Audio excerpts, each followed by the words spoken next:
que hemos hablado en el libro de Proverbios que hay dos caminos en la vida. Es más, hay una canción que se llama Los Caminos de la Vida. Espero que sea una canción que usted no la haya escuchado, una canción muy famosa. Y habla de dos caminos. Hay el camino del justo y hay el camino del malvado. Hay el camino del sabio, hay el camino del necio. Y hermanos, quiera Dios que Dios nos encuentre en el camino del sabio, en el camino del justo. Y lo que nos va a decir hoy Proverbios capítulo 4 tiene que ver con el corazón de la persona. Cuando hablamos nosotros del corazón, no hablamos del órgano físico de carne que tenemos. Cuando hablamos de corazón, hablamos del ser interior de la persona, de sus pensamientos, de sus actitudes, de sus deseos. Es interesante cuando uno habla con otra persona, un cristiano, y en la conversación uno evidencia lo que tiene en su mente, sus actitudes, sus metas, sus emociones, sus anhelos en la vida. Eso es el corazón para la Biblia. Y Dios cambia el ser interior de la persona y Dios cambia nuestra mente, nuestra actitud y nuestros deseos, ¿verdad? Dios cambia eso. El hombre natural al hombre espiritual. Dios cambia el interior de la persona, también cambia nuestro pensamiento, nuestras actitudes, nuestros deseos, nuestras metas. Con esto en mente, nosotros leemos el texto de Proverbios 4, 20 al 27. Dice de esta manera: Hijo mío, presta atención a lo que te digo. Escucha atentamente mis palabras. No las pierdas de vista, déjalas llegar hasta lo profundo de tu corazón. Ahí aparece la primera vez esta palabra corazón. Corazón es el ser interior de la persona, su mente, su voluntad, sus deseos. Dice el versículo 22, pues traen vida a quienes la encuentran y dan salud a todo el cuerpo. Versículo 23, un texto muy conocido por todos. Sobre todas las cosas, cuida tu corazón, porque éste determina el rumbo de tu vida. Evita toda expresión perversa, aléjate de las palabras corruptas, mira hacia adelante y fija los ojos en lo que está frente de ti. Traza un sendero recto para tus pies, permanece en el camino seguro, no te desvíes, evita que tus pies sigan el mal. Aquí nos habla una vez más de dos caminos. Hay que evitar el camino del mal, hay que evitar el camino del perverso y dirigirnos por el camino seguro. Pero para dirigirnos por este camino seguro, el texto bíblico dice, cuida tu corazón, porque de él emana la vida, dice otras versiones, porque de él se determina el rumbo de tu vida. Hermanos, el corazón, una vez más, habla de la mente. Habla de la voluntad de la persona, del deseo de la persona. Yo creo que es importante preguntarnos a nosotros cuál es nuestro deseo, qué está en nuestra mente, cuál es nuestra voluntad. Porque hacia donde dirigimos nuestra vida, ahí está la voluntad del deseo. ¿A dónde estamos dirigiendo todos nuestros esfuerzos? ¿A dónde estamos dirigiendo todos nuestros recursos, todo nuestro dinero? ¿A dónde está yendo? Porque allá está yendo nuestra vida. Dice el texto bíblico, sobre todas las cosas, cuida tu corazón, porque éste determina el rumbo de tu vida. Híjole, qué tan importante es para los jóvenes, ¿verdad? Y las señoritas, entender la importancia de que el corazón determina mi voluntad, mi deseo, lo que está en mi mente. Y hacia donde yo estoy caminando, estoy direccionando el rumbo de mi vida. Entonces, hermanos, cuando el texto bíblico habla de corazón, habla de este ser interior, de nuestros deseos, de nuestra voluntad, de nuestra mente. Y el texto bíblico, en este versículo 23, cuando dice, sobre todas las cosas, cuida tu corazón porque él determina el rumbo de tu vida, está poniendo un énfasis muy especial en que hay que cuidarlo.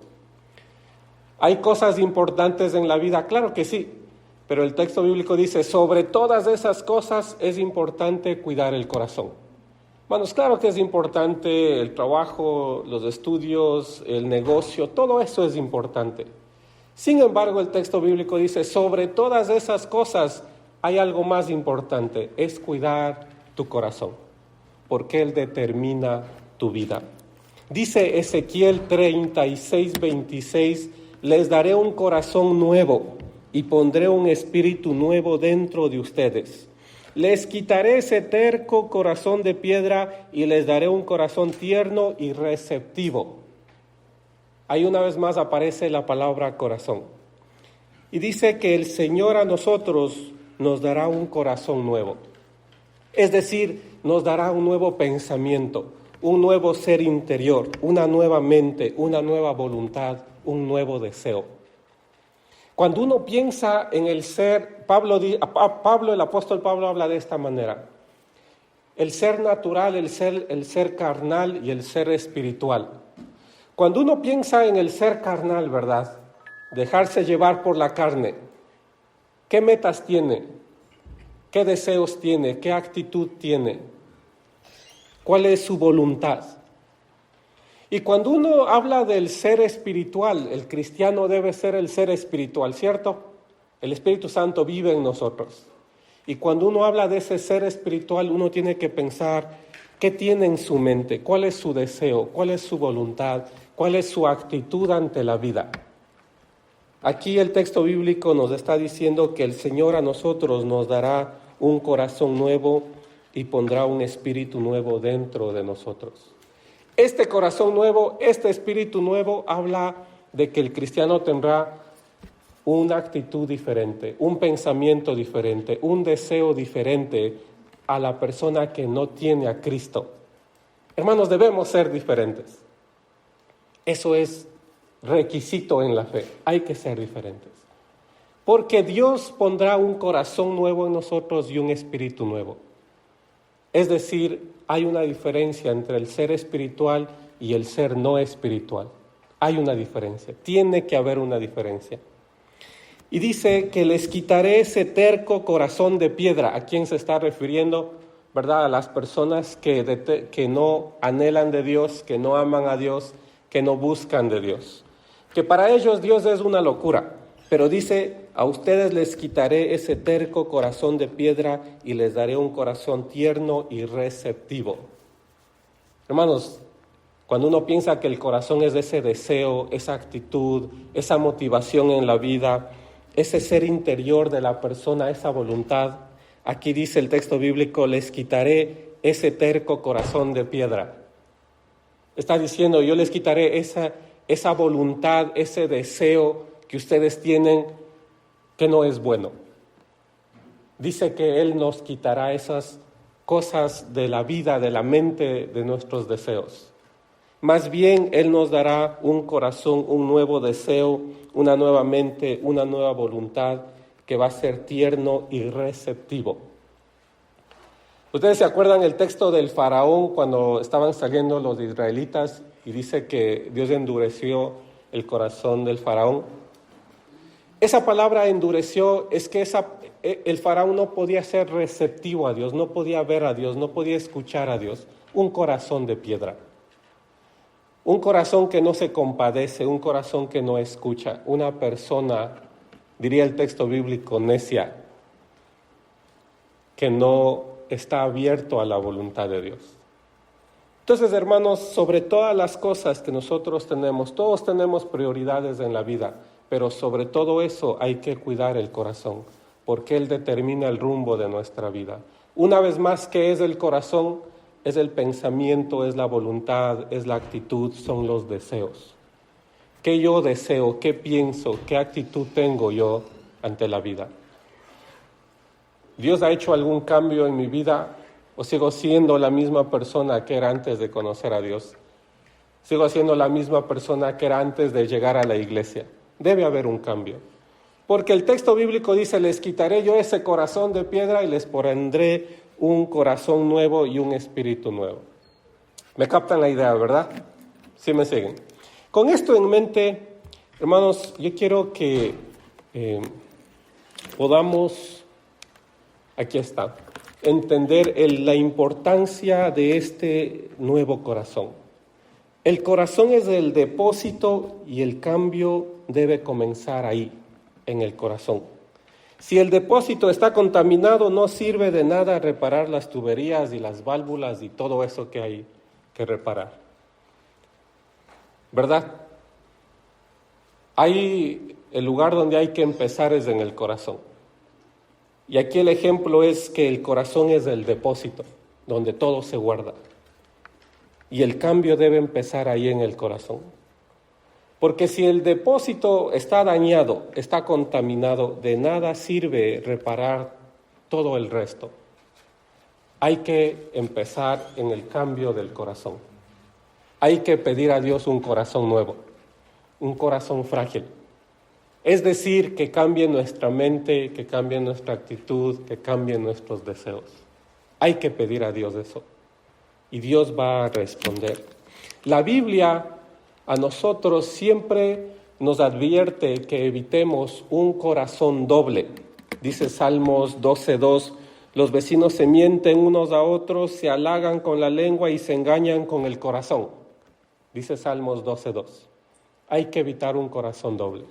Hay que evitar la doble apariencia. Hay que evitar la doble vida.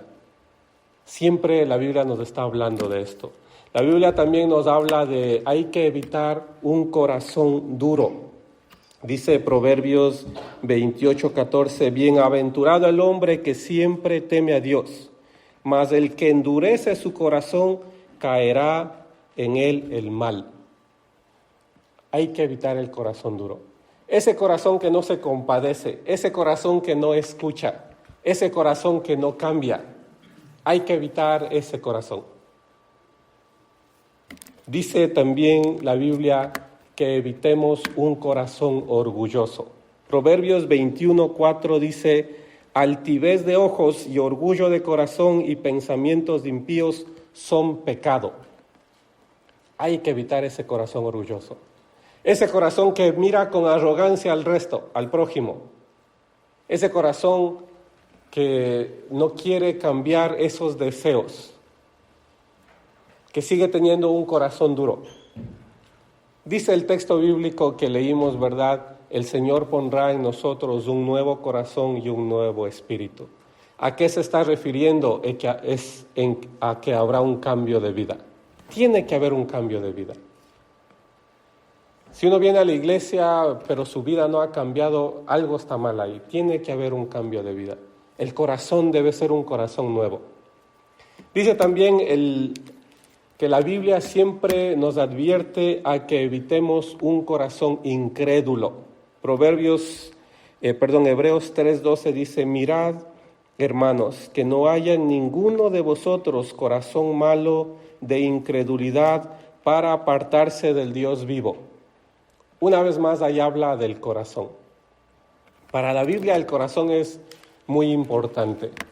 Hay que evitar un corazón frío. Mateo 24:12 dice, y por haberse multiplicado la maldad, el amor de muchos se enfriará. Hay que evitar un corazón frío. Más bien hay que tener un corazón que tenga compasión por el otro, que ame al otro, que busque al prójimo, que busque hacer el bien, pero no un corazón frío. Por tener el corazón frío, dice el texto bíblico, la maldad aumentará. Y el texto bíblico también nos invita a que evitemos un corazón inmundo. Dice Salmo 51:10, y por haberse multiplicado la maldad, crea en mí, oh Dios, un corazón limpio y renueva un espíritu recto dentro de mí. Un corazón inmundo es el que hay que evitar y hay que pedir a Dios un corazón limpio. Un corazón que pueda ver la necesidad de Dios en el prójimo, en las otras personas. ¿Me siguen, verdad? Hermanos, cuando el texto bíblico habla de corazón es algo muy importante. Porque el corazón habla de la voluntad de la persona, del deseo de la persona, de la actitud de la persona. Eso es el corazón para la Biblia. Y dice el texto bíblico que Dios ha puesto en nosotros un nuevo corazón y un nuevo espíritu. Dice también el texto bíblico que desechará, cambiará de nosotros ese corazón duro y terco y pondrá un nuevo corazón en nosotros. ¿De qué está hablando? De una nueva vida, de un nuevo pensamiento, de una nueva actitud, de un nuevo deseo en la vida. Debe haber una diferencia entre el hombre viejo y el hombre nuevo, ¿verdad? Para que se despierten les cuento un chiste. Mi papá predicaba sobre dejar el hombre viejo. Y una vez llega una hermana a la iglesia y el esposo no vino por varias semanas y le pregunta a mi papá, la hermana le dice, ¿y su esposo, don Mario, se llamaba el esposo? Y dice, ¿y don Mario?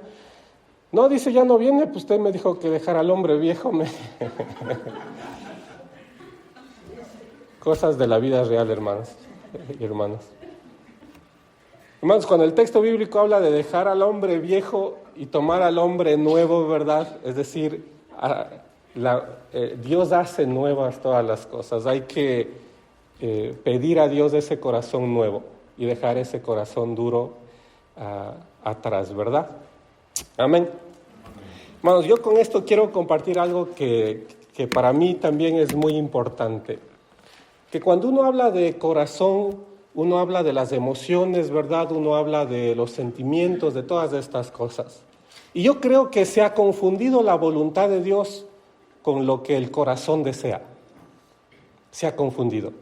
Cuando uno piensa en la sociedad actual, cuando uno piensa en muchas iglesias, y muchas iglesias lamentablemente lo que predican es que la gente se sienta bien, que la gente alcance sus sueños, que la gente pueda obtener todo lo que tu corazón desea.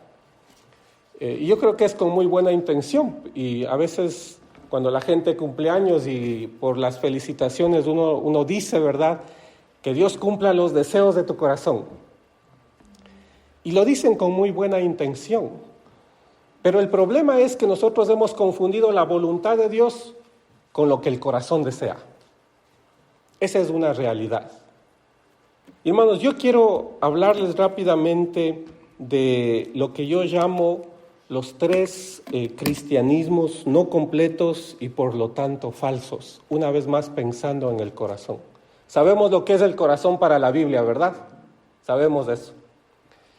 En estos tres tipos de cristianismos incompletos y por lo tanto falsos, hay lo que yo he llamado un cristianismo emocional.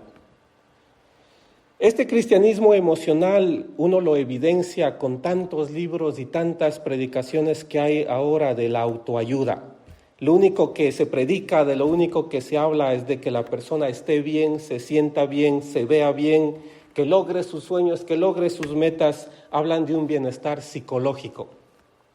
Este cristianismo se contenta en que la persona se sienta bien, logrando un bienestar meramente psicológico.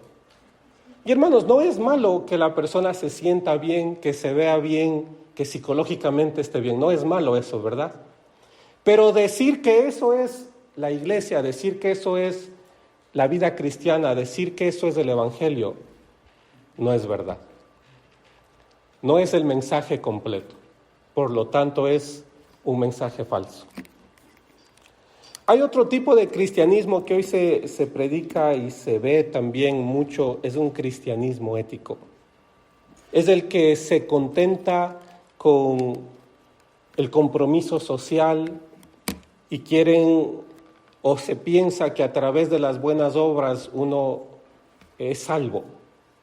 Este cristianismo ético habla sobre un compromiso político, sobre un compromiso de ayudar al prójimo, y con ayudar al prójimo ya hemos hecho todo. Este cristianismo, el apóstol Pablo condena esto, pensar que las obras nos van a salvar, y también Santiago dice que la fe sin obras está muerta, pero también las obras solas no son capaces de mostrarnos al Dios verdadero. Y una vez más, no está mal ayudar al prójimo, no está mal preocuparnos por las necesidades del otro. No está mal que nosotros nos involucremos, ¿verdad?, en la ayuda social, no está mal. Pero pensar que eso es el Evangelio es falso, o por lo menos no es el mensaje completo. Hay otro tipo yo lo llamo cristianismo que se predica y que se ve, es el cristianismo de la autorrealización. Este cristianismo propone una fe en un Dios a nuestra medida. Muchas personas dicen, creo en Dios, si esa fe significa una sensación de plenitud y de autorrealización para mí. Ellos dicen que este cristianismo de la autorrealización me debe a mí a llevar a cumplir mis logros, mis metas, mis objetivos. Y si no lo hace, entonces no me gusta esa fe, no me gusta esa iglesia, no me gusta ese tipo de cristianismo. Ellos se contentan con un Dios a su medida, un Dios que ellos quieren. Si ese Dios que tú me predicas me va a hacer alcanzar mis sueños, mis objetivos, me va a autorrealizar, entonces ahí sí voy. Pero si ese Dios que tú me predicas no me va a ayudar a eso, entonces no voy ahí. Es un cristianismo de la autorrealización. Se contentan con un Dios a su medida. Ellos son la medida de la fe que tienen. Son 3 tipos de cristianismos que uno ve en las librerías con tanto libro que sacan, en muchas iglesias con tantas predicaciones que hay. Y una vez más, hablar de lo emocional no es malo, hablar de lo ético, del compromiso social no es malo, hablar de que la gente se realice como persona, que alcance sus logros, sus sueños, eso no está mal, pero no es el cristianismo completo. Por lo tanto, es falso. ¿Me siguen, verdad? Hermanos, yo creo que el común denominador de estos 3 tipos de cristianismo que hemos hablado, o de estas 3 presentaciones insuficientes de la fe en Dios que hoy se ofrecen en muchas iglesias, es la negación de la cruz, la negación del dolor y la negación del sacrificio.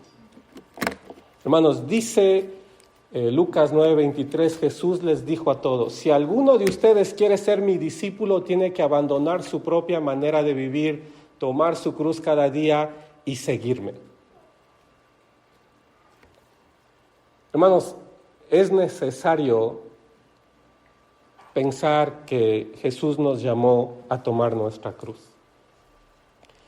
Y ahí, en estos 3 tipos de cristianismos que vimos hace un momento, uno de los factores comunes que no están en ninguno de esos 3 tipos de cristianismo es la cruz. Es el dolor, es el sacrificio. Todos se contentan con estar bien, con sentirse bien, con verme bien. Todos se contentan con eso. Pero se les olvida una parte muy importante del Evangelio y es la cruz. Se les olvida una parte muy importante de la vida cristiana y es la cruz. Hermanos, la cruz, Jesús nos invitó a cargar nuestra cruz, a negarse a uno mismo. Tienes que abandonar tu propia manera de vivir.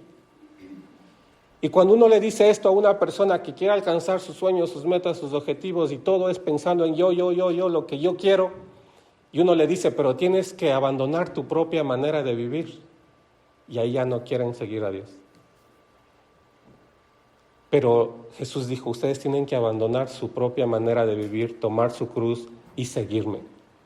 Un común denominador de muchos tipos de cristianismo que hoy se predica en muchas iglesias es la falta de la cruz. No quieren hablar de la cruz, no quieren hablar del dolor, no quieren hablar del sacrificio.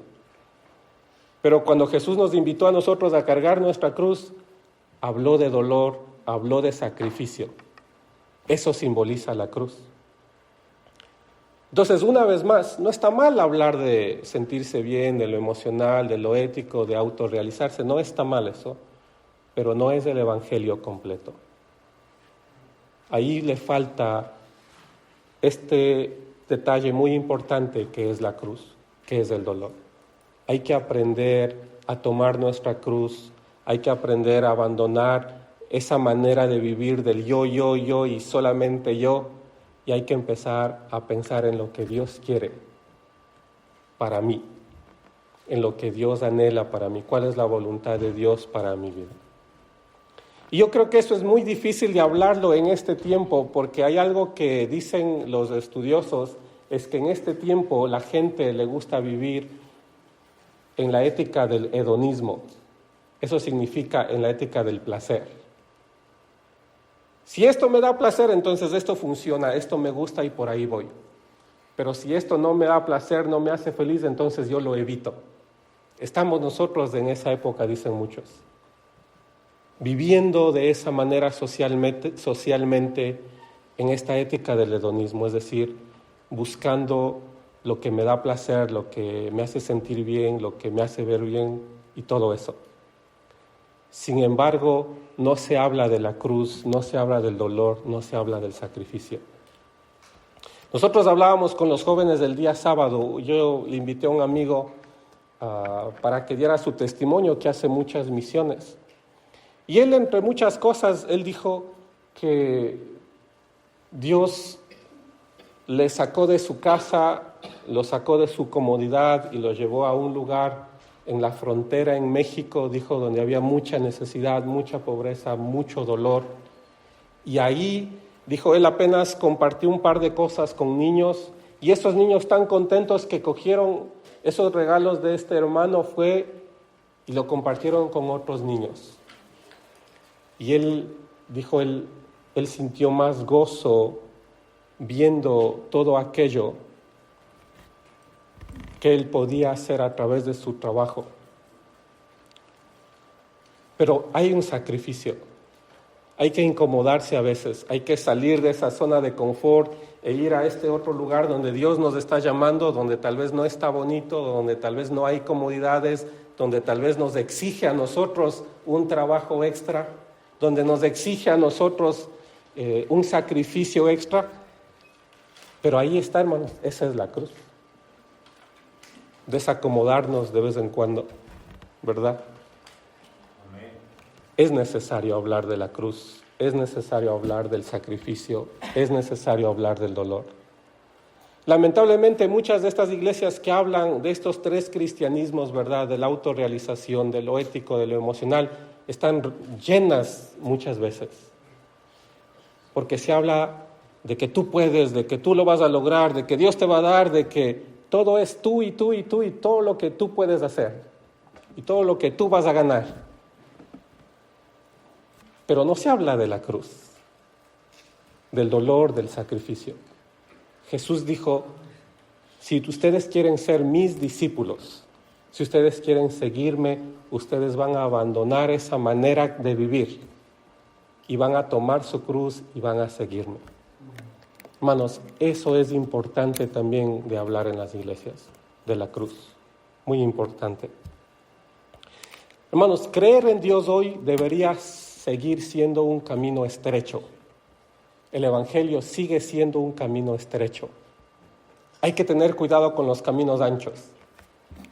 Dice el Evangelio en Mateo 7:13, entren por la puerta estrecha porque ancha es la puerta y espacioso el camino que lleva a la perdición, y muchos son los que entran por ella.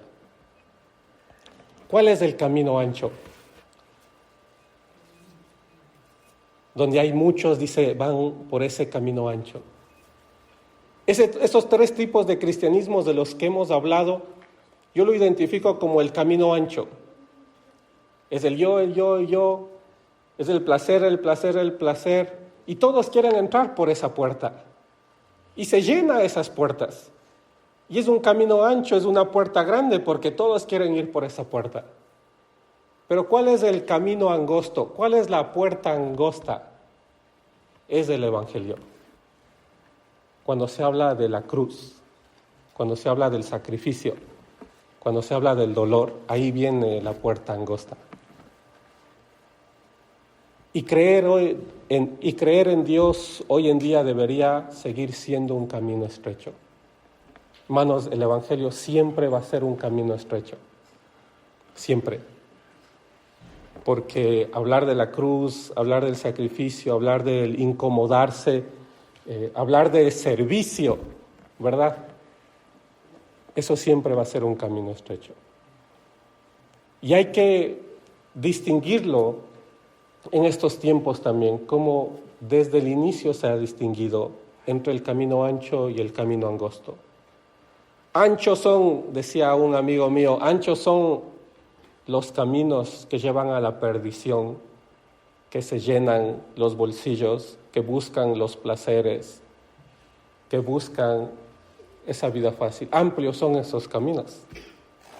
Angostos son esos caminos que buscan el servicio, que buscan la voluntad de Dios, que buscan el sacrificio y que buscan cargar su cruz.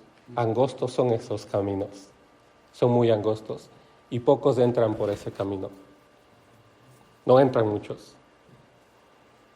Decía mi papá, Dios nos encuentre confesados, ¿verdad?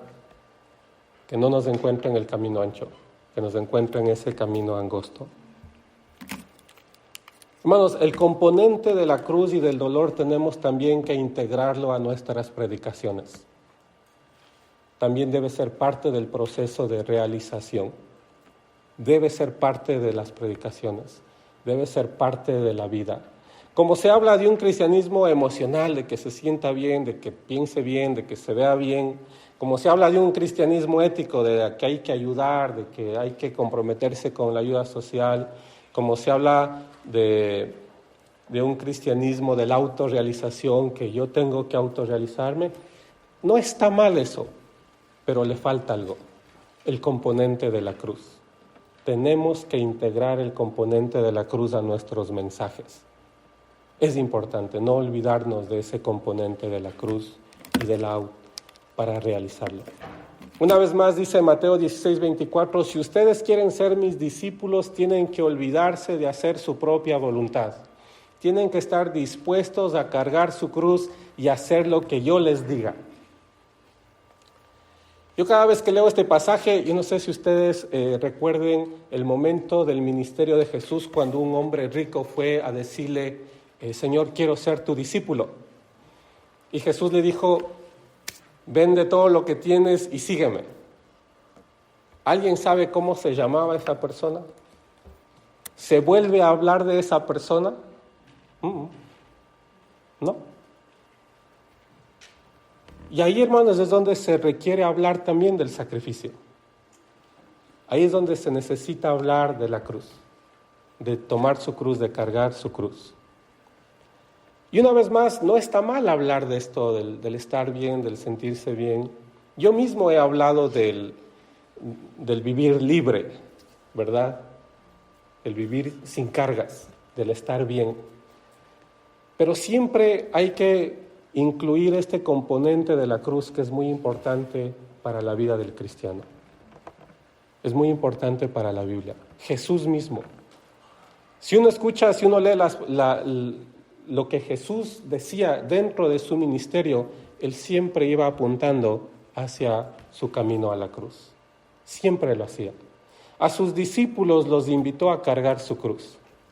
Esta mañana decíamos en el estudio bíblico que esto de que las personas mueran crucificadas no era nada nuevo. Antes de Jesús ya muchísimas personas murieron crucificados. Y cuando uno va entrando a Jerusalén, uno ve ahí el Gólgota, y ahí uno ve las cruces y ahí uno ve la gente crucificada, sufriendo, agonizando, muertas en la cruz.